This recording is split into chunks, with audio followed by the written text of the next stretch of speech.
வணக்கம். உங்கள் அம்ரோஜினி. மறுபடியும் ஒரு பதிவு. ஒரு மனுஷன் ஒரு சீட்டில் உட்காந்தானா ஒரே நாளில் கணிச்சிடலாம். அவனால் செய்ய முடியாது தமிழ்நாடு கணிச்சிடலாம்.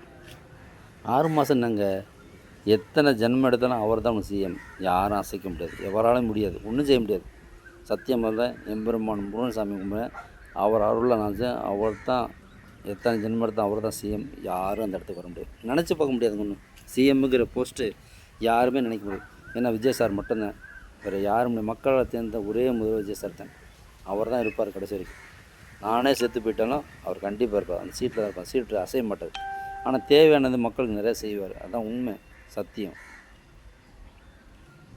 இப்போ என்ன சொல்கிறேன்னா, ஒரு மனுஷனை நம்ம வீட்டுக்கு கூப்பிட்டு போனோன்னா நம்ம வேண்டாம், இந்த லேடிஸுக்காக கண்டிப்பாக கவனிச்சுப்பாங்க. ஏங்க இவர் கூப்பிட்டுங்க, ஏமா அப்படி சொல்ல, நான் பல வருஷம் நல்லவன். ஏங்க அவர் செயல் சரியில்லைங்க, அவர் பார்க்குற பார்வை சரியில்லை, பேசுகிற வார்த்தை சரி, இப்படி தான் சொல்லுவாங்க. இதில் பார்த்தீங்கன்னா தமிழ்நாட்டு மக்கள் லேடிஸ் தான் அவங்கள ஒரு தூக்கி மகுடத்தில் உட்கார வச்சுருக்காங்க. யார்? விஜய் சார். அவங்களுக்கு தெரியும் யார் நல்லவங்க யார் கெட்டவங்க. அவங்க அம்மன் மாதிரிங்க, அம்மன் மாதிரி. தாய்க்கு பின் தாரம் ஏன் சொல்கிறாங்க தெரியுமா? சாமி மாதிரி இருக்கிறதுனால தான். அதுதான் உண்மை. ஏன் அப்பாவுக்கு அப்பா பெத்த பிள்ளை அவனை மாதிரி இருக்குது, அது வேறு பழமொழி. அது தேவையில்லை நமக்கு. தாய்க்கு பின் தானேன்னா மனைவி மட்டும்தான், வேறு யாரும் இருக்க முடியாது. நீங்கள் எத்தனை இதை பண்ணாலும் மனைவி ஒரு ஆள் தான். அம்மாவை அடிச்சுக்கிற யாரும் கிடையாதுங்க, சத்தியமாக. அம்மா தான். உலகத்தில் நம்மளை பெற்றெடுத்து கொண்டு வரது பூமிக்கு அம்மா தான். அதை மதிக்காதவன் மனுஷன் கிடையாது.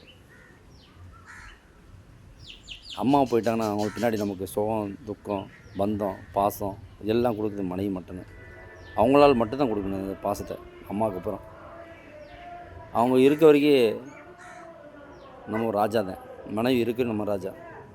மனைவி போயிட்டாலும் நம்ம ஒரு பூஜாவை கூட லாய்க்கலை. நம்ம எல்லாமே அழிஞ்சு போயிடும். அதான் உண்மை, சத்தியம்.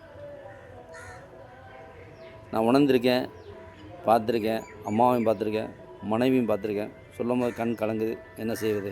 அம்மா இறந்துட்டாங்க, மனைவி இறைவனிடம் போய் சேர்ந்தாங்க. எனக்கு 2 பிறந்தது பொண்ணு.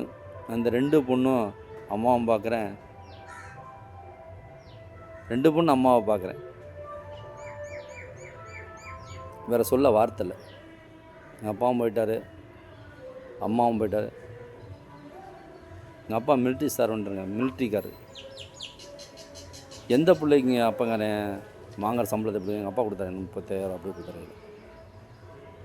அந்த சம்பளத்தை நான் செலவழித்தேன், கணக்கு கேட்கல வைக்கல, நல்லா வாழ்ந்து இறந்துட்டேன். ரொம்ப கஷ்டமாக இருக்குது மனசு. அதான் உண்மை.